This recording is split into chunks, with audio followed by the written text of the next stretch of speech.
بسم اللہ الرحمن الرحیم۔ نبوت مل جانے کے بعد 9 برس تک نبی اکرم صلی اللہ علیہ وسلم مکہ مکرمہ میں تبلیغ فرماتے رہے اور قوم کی ہدایت اور اصلاح کی کوشش فرماتے رہے، لیکن تھوڑی سی جماعت کے سوا جو مسلمان ہو گئی تھی اور تھوڑے سے ایسے لوگ کے علاوہ جو باوجود مسلمان ہونے کے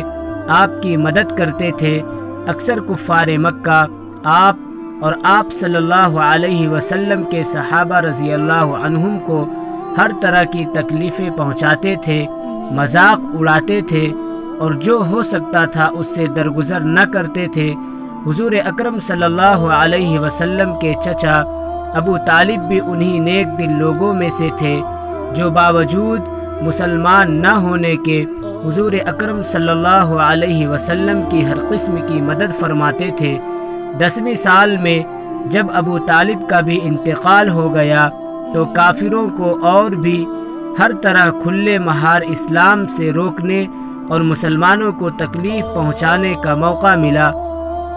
حضور اقدس صلی اللہ علیہ وسلم اس خیال سے طائف تشریف لے گئے کہ وہاں قبیلہ ثقیف کی بڑی جماعت ہے، اگر وہ قبیلہ مسلمان ہو جائے تو مسلمانوں کو ان تکلیفوں سے نجات مل جائے اور دین کے پھیلنے کی بنیاد پڑ جائے۔ وہاں پہنچ کر قبیلہ کے 3 سرداروں سے جو بڑے درجے کے سمجھے جاتے تھے گفتگو فرمائی اور اللہ کے دین کی طرف بلایا اور اللہ کے رسول کی یعنی اپنی مدد کی طرف متوجہ کیا، مگر ان لوگوں نے بجائے اس کے کہ دین کی بات کو قبول کرتے یا کم سے کم عرب کی مشہور مہمان نوازی کے لحاظ سے ایک نووارد مہمان کی خاطر مدارت کرتے، صاف جواب دے دیا اور نہایت بے رخی اور بد اخلاقی سے پیش آئے۔ ان لوگوں نے یہ بھی گوارا نہ کیا کہ آپ صلی اللہ علیہ وسلم یہاں قیام فرما لیں۔ جن لوگوں کو سردار سمجھ کر بات کی تھی وہ شریف ہوں گے اور مہذب گفتگو کریں گے۔ ان میں سے ایک شخص بولا، اوہو، آپ ہی کو اللہ نے نبی بنا کر بھیجا ہے۔ دوسرا بولا کہ اللہ کو تمہارے سوا کوئی اور ملتا ہی نہیں تھا جس کو رسول بنا کر بھیجتے۔ تیسرے نے کہا، میں تجھ سے بات کرنا نہیں چاہتا، اس لیے کہ اگر تو واقعی نبی ہے جیسا کہ دعویٰ ہے تو تیری بات سے انکار کر دینا مصیبت سے خالی نہیں، اور اگر جھوٹ ہے تو میں ایسے شخص سے بات کرنا نہیں چاہتا۔ اس کے بعد ان لوگوں سے نا امید ہو کر حضور اکرم صلی اللہ علیہ وسلم نے اور لوگوں سے بات کرنے کا ارادہ فرمایا کہ آپ صلی اللہ علیہ وسلم تو ہمت اور استقلال کے پہاڑ تھے، مگر کسی نے بھی قبول نہ کیا،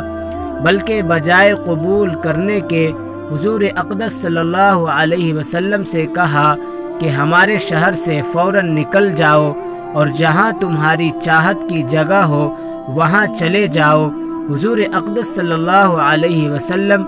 جب ان سے بالکل مایوس ہو کر واپس ہونے لگے تو ان لوگوں نے شہر کے لڑکوں کو پیچھے لگا دیا کہ آپ صلی اللہ علیہ وسلم کا مذاق اڑائیں،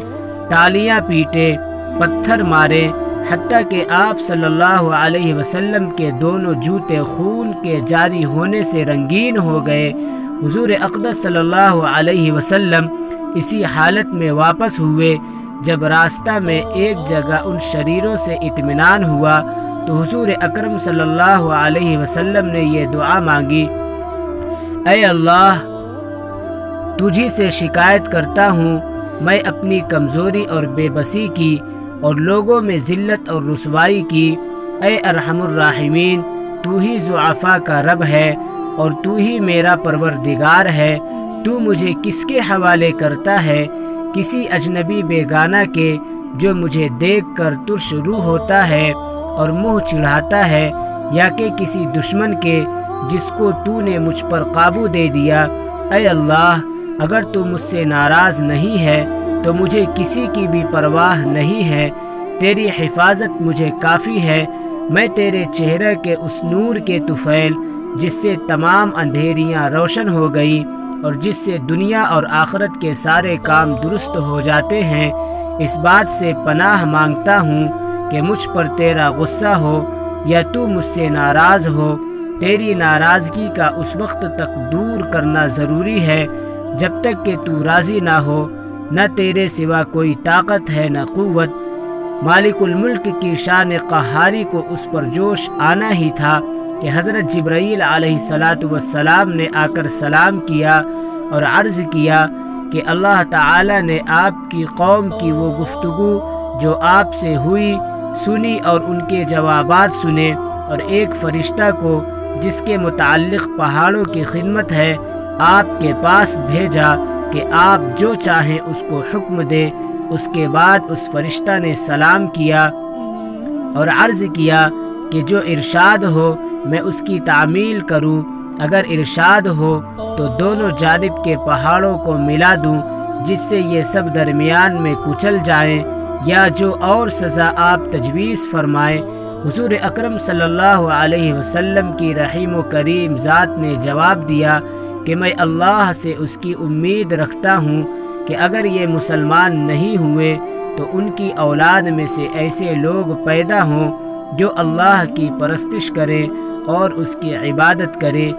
یہ ہیں اخلاق اس کریم ذات کے جس کے ہم لوگ نام لیوا ہیں کہ ہم ذرا سی تکلیف سے، کسی کی معمولی سی گالی دے دینے سے ایسے بھڑک جاتے ہیں کہ پھر عمر بھر اس کا بدلہ نہیں اترتا۔